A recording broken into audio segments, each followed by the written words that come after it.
Hello my dear friends, you're in the Military Summary channel. In this video we're going to discuss the most important events that took place during the previous 12 hours. We have lots of very interesting updates, so let's start. And first we're going to talk about Kyiv because the most important updates are coming exactly from this area. The National Anti-Corruption Bureau of Ukraine conducted searches at the home of businessman Timur Mindich, one of President Zelensky's closest associates.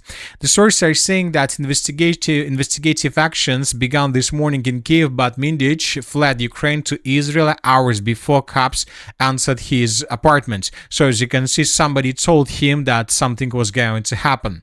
The sources are saying that this businessman was the biggest contractor of drones, and also he was involved in energy market schemes. So the sources are saying that the Kyiv's corrupt officials laundered approximately $100 million.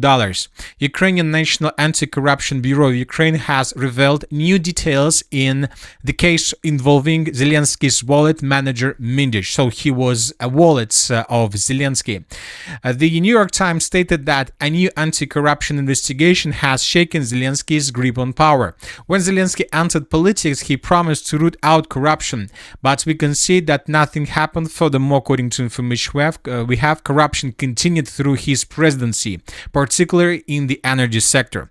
Ukrainian anti-corruption officials have exposed a major scheme in which contractors for the state nuclear company were forced to pay large kickbacks to Zelensky's associates. Obviously, this is the biggest crisis ever for Zelensky, and this is an attack that was carried out by first of all, by the United States of America. And I would like to remind you once again that just yesterday we spoke about this article. Zelensky encourages himself, "I'm the only one not afraid of Trump. My relationship with Trump is constructive and concrete. I understand that everyone is afraid of Trump, everyone in the world, and that is true. This is the United States of America. They are the leaders. I'm not afraid. We are not threat to the United States." So just yesterday, Zelensky told us that he and Donald Trump are the best friends forever, but today we see the present and the gift that was made by the United States of America to Zelensky himself.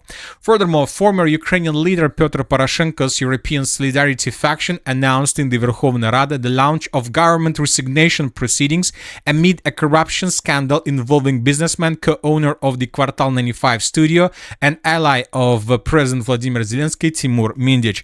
So political games are ahead of us, and we see that the Ukrainian politicals, first of all, are preparing themselves before possible elections in Ukraine. Now let's discuss the situation on the ground, and first let's talk about the Odessa region. According to information we have, during the previous nights, the Russians carried out massive drone attack across the Odessa region. Lots of explosions were recorded in the area of the settlements by the name of Izmail and Reni. So as of now, we haven't received anything, no videos to confirm this attack, but obviously the Russians were trying to destroy something big. Probably Ukraine got additional help from the Western countries. We're talking about military help. Now let's move further. Let's discuss the situation in the Zaporozhye direction. During the previous 12 hours, the Russians in the Stepnogorsk direction continue attacking Ukrainian positions around the settlements of Magdalinovka and Veselyanka. The sources are saying that the Russians managed to establish complete FPV drone control over the main supply lines and supply roads in this area. The Ukrainians can't basically bring additional forces to the area of the city of Stepnogorsk, to the Stepnogorsk citadel. The Russians control the situation. In this video, we can see how Russians discovered another reinforcements that were trying to move in the southern direction, but this reinforcement was destroyed in 10 kilometers from the line of combat contact. So the distance to the area of attack is more than 10 kilometers from the edge positions of the Russian forces, which means that FPV drones were attacking these territories somewhere from the area of Kamenskaya, which means that the distance is around probably more than 15 kilometers. Now let's talk about the Guliai-Polye direction. The situation is very critical, and this information was confirmed by the pro-Ukraine sources. In the latest updates, you can see a significant increase in the gray zone in the Zaporozhye region along the Solotkinovo, Mikhailovka, Ravnopolye, Novo-Novospinovska section. So indeed, a very huge zone was added by pro-Ukraine sources. And if you remember, just yesterday, the Russians reported that they managed to secure 2 villages in this area, the settlement of Solotka and the settlement of Novo, and we were waiting when the Russians would secure the settlement of Novouspienovska, and this happened today. We haven't managed to add this video and to adjust the map. We added the video, but we haven't adjusted the map because we were about to start making this morning update. So before the next video, we will do this and we will discuss everything in details, and we'll try to clarify the exact positions of the Russians, and we will adjust this huge gray zone. Anyway, summarizing everything, the Russians managed to establish complete control over this settlement, and now we see that the Russians are going to continue advancing further in the direction of the settlement of Gulyaye Pole, and it seems that the battle for this city is going to start probably in December of 2025. As for the Pokrovsk direction, during the previous 24 hours or during the previous 12 hours, we received lots of very interesting updates. First video is coming from the city by the name of Rodinskaya, and in this video we can see how Ukrainians were counterattacking positions of the armed forces of the Russian Federation in the southern part of the settlement.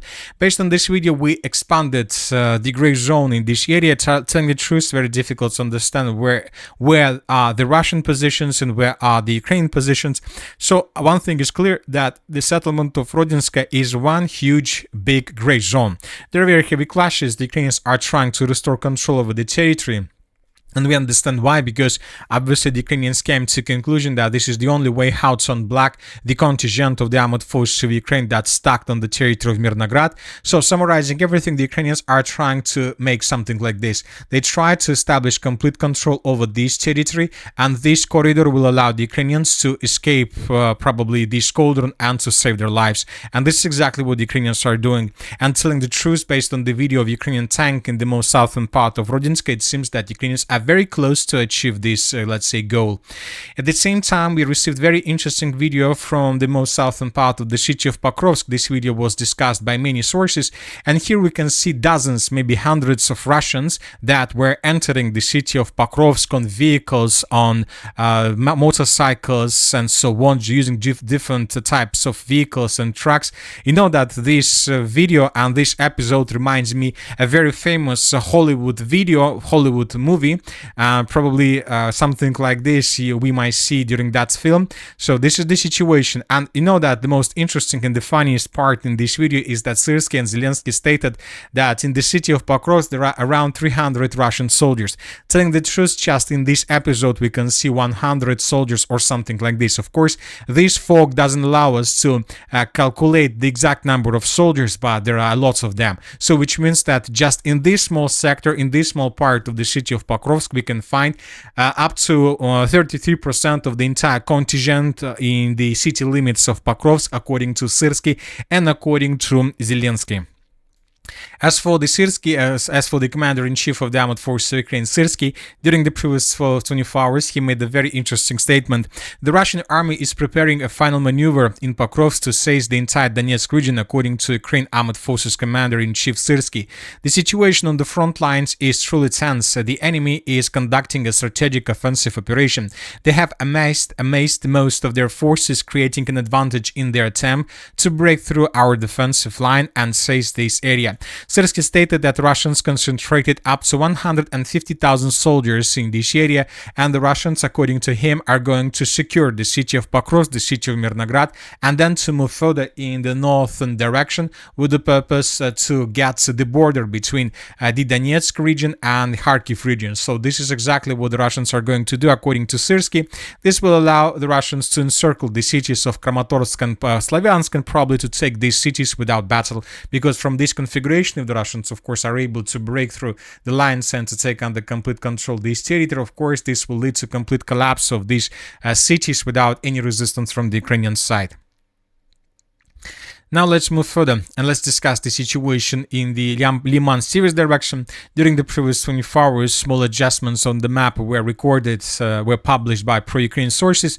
The Russians, according to these updates, are moving in the southern direction towards the TO513 road. Furthermore, we received a very interesting piece of news from the city of Kupiansk. Today, pro-Russian sources published this video. Here we can see a commander, probably of the 1486 Regiment of the Armored Forces of of the Russian Federation, and he was reporting about the situation on the ground. And according to him, according to his official data and according to official pro-Russian sources, during the previous days the Russians managed to improve their position significantly. The Russian army in Kupiansk has taken control over an oil depot on the eastern outskirts of Kupiansk, the Alivino railway station, and the eastern arrival park. So this was reported by the commander of the assault detachment of the 1486 motorized rifle manager regiment of the West group of forces. So he stated that this railway station Olivino was captured by Russians. As of now, we are not adjusting the map, we are waiting for additional details, but summarizing everything, according to his report, something like this is already we can see on the ground, which means that the situation that you can see on the most of mappers completely has nothing with the reality. The situation differs from the reality on every single map, and the situation for Ukrainians is much worse than we can see anywhere. And that's it for the short video. Military with Summary channel reminds to condemn any violence in the world. Thank you for watching, subscribe to my channel, put your likes on my Patreon, and have a good day. Bye bye.